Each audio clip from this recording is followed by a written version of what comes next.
허락하신 하나님의 말씀은 에베소서 6장 21절로 24절까지 말씀입니다. 나의 사정 곧 내가 무엇을 하는지 너희에게도 알리려 하노니 사랑을 받은 형제요 주 안에서 진실한 일꾼인 두기고가 모든 일을 너희에게 알리리라. 우리 사정을 알리고 또 너희 마음을 위로하기 위하여 내가 특별히 그를 너희에게 보내었노라. 아버지 하나님과 주 예수 그리스도께로부터 평안과 믿음을 겸한 사랑이 형제들에게 있을지어다. 우리 주 예수 그리스도를 변함없이 사랑하는 모든 자에게 은혜가 있을지어다. 오늘 말씀은 에베소서의 마지막 묵상의 말씀입니다. 바울은 에베소서에서 교회의 영광에 대해서 말했습니다. 그리스도는 만물을 충만케 하시는 만물의 주님이십니다. 그런 주님께서 교회의 머리가 되셨습니다. 하나님은 교회 위에 하늘에 속한 모든 신령한 복을 허락하셨습니다. 교회는 하나님의 거하실 처소여 기업의 영광이 약속되어 있습니다.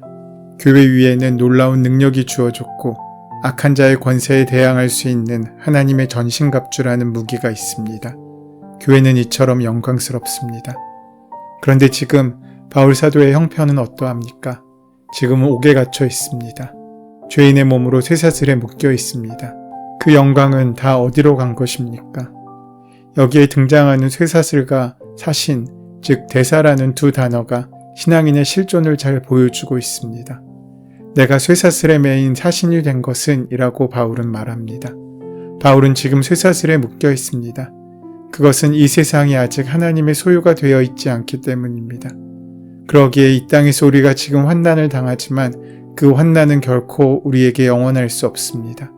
그 고통이 우리를 좌절시키거나 변절시키지 못합니다. 하늘나라의 영광이 더 크기 때문입니다.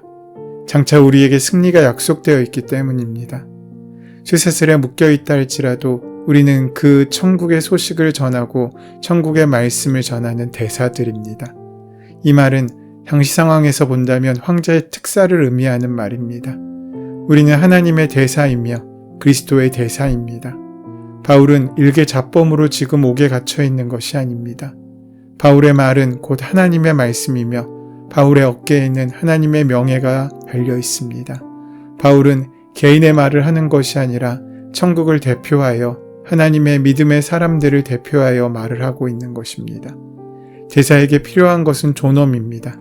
한 나라를 대표하기 때문입니다. 자기 삶에 얽매이거나 두려움에 떠는 대사는 자기 역할을 할 수 없습니다. 사도행전을 보면 왕과 총독 앞에 서 있는 바울은 결코 주눅들지 않고 당당함을 찾아볼 수 있습니다. 쇠사슬에 매어 재판정에 끌려온 바울이 아그리빠 왕과 베스토 총독 앞에서 이렇게 외쳤습니다. 바울이 이르되 말이 적으나 많으나 당신뿐 아니라 오늘 내 말을 듣는 모든 사람도 다 이렇게 결박된 것 외에는 나와 같이 되기를 하나님께 원하나이다. 그래서 19절과 20절에서 바울은 자신이 담대하게 말할 수 있도록 기도하고 있습니다. 여기서 담대하게 라는 말은 왕이나 권력자나 어떤 위력 앞에서도 두려워하지 않는 태도를 말합니다. 사도행전의 사도들의 기도도 그렇습니다. 사도행전 4장 29절에서 이렇게 말씀합니다. 주여 이제도 그들의 위협함을 굽어보시옵고 또 종들로 하여금 담대히 하나님의 말씀을 전하게 하여 주시오며 이 담대함은 우리의 능력이나 의지로부터 나오는 것이 아닙니다. 바로 우리 안에 내주하고 계신 성령께서 주시는 확신에서 나오는 담대함입니다. 그렇게 우리도 당당할 수 있게 되기를 소원합니다. 할 말은 할 수 있어야 합니다. 우리에게 전할 말씀이 있다면 목숨을 걸고라도 전할 수 있어야 합니다. 그것이 바로 하나님의 대사, 하나님의 사신된 자의 사명인 것입니다. 이렇게 에베소서를 마무리하면서 바울 사도는 한 사람의 이름을 특별히 언급합니다. 그 이름은 두기고입니다. 두기고는 에베소에서 바울에 유일하게 등장하는 이름입니다. 두기고는 바울이 고린도에서 예루살렘으로 가기로 결정했을 때 함께 동행했던 아시아인으로 나옵니다. 바울은 두기고를 보내 에베소 교회와 골로새 교회에 편지를 전달하기도 하였고 예루살렘 교회를 돕기 위한 연보를 전할 때 파견되기도 했으며 디도의 후임으로 그레데와 에베소 교회에서 사역하기도 했습니다. 그는 바울이 맡긴 사명을 온전히 감당하기 위해 여러 가지 힘듦과 어려움과 위협을 무릅쓰고 그 모든 일을 완수했습니다. 그래서 바울 사도는 그를 소개하며 사랑을 받은 형제요 주 안에서 진실한 일꾼이라고 그를 부르고 있습니다. 참으로 대단한 칭찬입니다. 바울로부터 그렇게 인정받고 있다는 것을 보여줍니다. 두기고는 멀리까지 여행해야 하는 굳은 일, 누군가를 떠나 돌보아야 하는 교회를 대신 섬기는 일 등 주목받는 일이라기보다는 피하고 싶고 목숨을 거는 위험한 일이라도 묵묵히 자신의 일을 감당한 사람이었습니다. 교회는 그렇게 선하게 묵묵히 자신의 사명을 감당하는 사람들을 통해서 강건하게 세워져 갑니다. 꼭 이름이 드러나거나 자신이 주목받는 일에 집중하고 관심을 갖는 사람들도 있지만 그들의 일은 자신의 자랑이 될 수 있을지는 몰라도 결코 교회를 성숙시키고 성장시키지 못합니다. 주목받지 않더라도 힘이 드는 일임에도 아무도 알아주지 않는 일이라고 해도 두기고처럼 묵묵히 자신의 일을 감당하는 그런 귀한 은혜의 사람들을 통하여 하나님의 교회는 성장하고 자라나게 되는 것입니다. 모두가 하고 싶어 하는 일이 아니라 모두가 피하고 싶은 일을 생각할 때 묵묵히 그 일을 감당해 줄 것이라고 생각되는 그런 믿음직한 사람, 두기고는 그런 진실한 일꾼이었습니다. 사도 바울은 그런 두기고를 사랑하였고 특별하게 생각했습니다. 하나님께서도 이런 두기고 같은 사람을 사랑하십니다. 비록 많은 주목을 받지 못하고 화려하지 않아도 꼭 필요한 사람들이 이런 사람들입니다. 많은 사람들은 편한 자리, 인정받는 자리, 주목받는 자리를 원합니다. 적게 일하고 많이 칭찬받는 그런 자리를 선호합니다. 그러나 그런 우리에게 두기고는 그 삶을 통하여 도전하고 있습니다. 하나님께서 굳은 일을 맡기려 하실 때 생각나는 그 사람이 두기고였고 그 자리가 바로 하나님의 은혜를 만드는 은혜의 최전선입니다. 오늘 본문은 바로 그런 자리에 우리를 초대하고 있으신 것입니다. 두기고는 에베소서 편지를 전해줄 뿐만 아니라 에베소 교인들에게 바울이 지금 무엇을 하는지 그 사정을 알려주고 에베소 교인들을 위로하는 사명을 받았습니다. 22절 말씀을 보시면 우리의 사정을 알리고 또 너희 마음을 위로하기 위하여 내가 특별히 그를 너희에게 보내었노라 라고 바울 사도는 말합니다.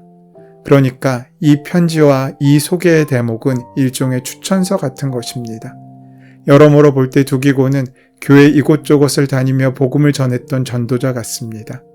골로새서에서는 두기고가 내 사정을 다 너희에게 알려주리니 그는 사랑받는 형제요 신실한 일꾼이요 주 안에서 함께 종이 된 자니라 라고 골로새서 4장 7절에서 그를 소개하고 있습니다. 디도서에서는 내가 아데마나 두기고를 내게 보내리니 라고 말씀하고 있고 디모데 후서에서는 두기고는 에베소로 보내었노라 라고 말씀합니다. 복음 전도자는 추천서가 필요합니다. 그리스도께서는 바울을 보내셨다면 바울은 지금 두기고를 파송하고 있습니다. 그의 추천서는 종이로 된 것이 아니라 그의 삶을 통하여 쓰여진 것입니다. 이런 사람들의 수고가 있었기 때문에 오늘날 우리에게까지 복음이 전달될 수 있었습니다. 이제 교회에서는 바울 사도가 위대한 사람이라고 추앙받습니다. 그러나 바울이 복음을 전했을 당시에는 그는 소수자였습니다. 주류는 유대주의적 성향을 가진 신앙인들이었습니다. 베드로와 12사도로 대표되는 공동체는 작고 적은 소수의 사람들이었습니다. 거기에 설상가상 바울은 예수님의 직접 제자가 아니었기 때문에 그 소수의 사람들 가운데서도 사도권에 대해 의심을 가진 사람들도 있었습니다. 그래서 가는 곳마다 추천서를 요구하였습니다. 그래서 이렇게까지 말해야 될 정도였습니다. 고린도후서 3장 1절 2절에서 우리가 다시 자천하기를 시작하겠느냐? 우리가 어찌 어떤 사람처럼 추천서를 너희에게 붙이거나 혹은 너희에게 받거나 할 필요가 있느냐? 너희는 우리의 편지라 우리 마음에 썼고 무사람이 알고 읽는 바라. 추천서가 필요 없고 복음의 선포의 결과물인 너희가 증명하지 않느냐고 바울은 말합니다. 특별히 그의 율법에 대한 투쟁은 유대인들 중심으로 세력을 확장해 가던 초대교회에 위험스러워 보였습니다. 결국 바울은 유대 세력권에서 먼 이방인 공동체로 밀려가게 된 것입니다. 그러나 하나님의 역사는 이런 소외된 사람들이 주인되는 방향에 있었습니다. 그들이 변방으로 밀어냈지만 그 변방을 하나님은 중심으로 삼으셨습니다. 바울의 복음과 바울의 신학을 이어갔던 사람이 바로 이 두기고와 같은 사람들이었습니다.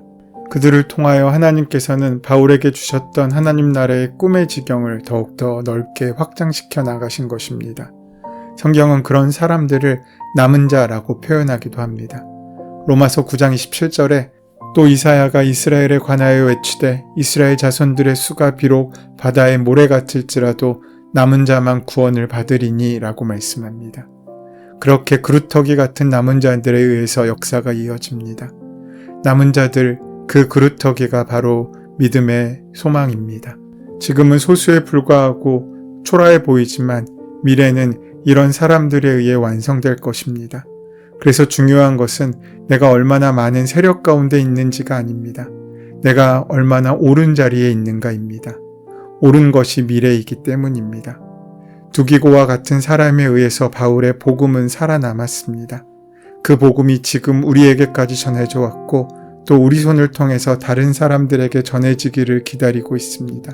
이 복음이 변질될 때 교회는 타락하였고 하나님께서는 루터를 통하여 그들을 다시 회복시키시고 갱신하셨습니다. 오늘날 하나님의 말씀을 제대로 전하는 두기고와 같은 사람이 우리에게도 필요합니다. 바울은 마지막으로 에베소 교우들에게 하나님과 예수 그리스도로부터 평안과 믿음과 사랑이 충만하게 임하기를, 또한 그 사랑을 받은 에베소 교우들이 그 사랑의 반응 가운데 변함없이 주님을 사랑하기를 간구하고 있습니다. 바울의 마지막 인사는 성경의 각종 축복의 말로 마무리되어집니다.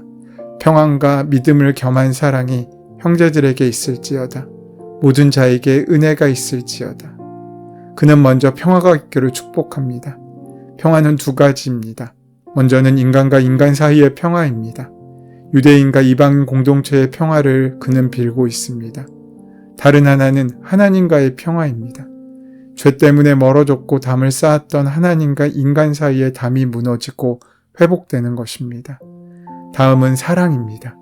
사랑 또한 하나님을 향한 사랑과 서로를 향한 사랑이 있습니다. 마지막으로 은혜입니다. 은혜는 헬라어로 카리스입니다. 선물이라는 의미를 갖고 있습니다. 선물은 값없이 주어지는 것입니다. 우리 인생의 모든 것이 다 선물입니다. 순간순간 우리는 하나님께서 주신 선물들을 받으며 살아가는 것입니다. 하나님께서 주시는 좋은 선물이 많기를 바울 사도는 간구하며 기도합니다. 평화의 사랑과 은혜가 있기를 서로에게 간구하고 축복하는 그 마음이 오늘 우리에게도 필요하지 않겠습니까? 우리 민족에게는 평화가 필요합니다. 남북 갈등뿐만 아니라 우리 사회의 갈등도 너무 심합니다. 우리가 살아가는 이 땅 미국도 마찬가지입니다. 이 땅에 많은 다툼과 나눔과 분열의 역사가 너무나 관영하지 않습니까? 그러하기에 우리의 모든 분열의 틈을 메워줄 사랑이 우리에게 필요합니다. 그 사랑이 없어서 우리가 서로 죽어가고 있지 않습니까?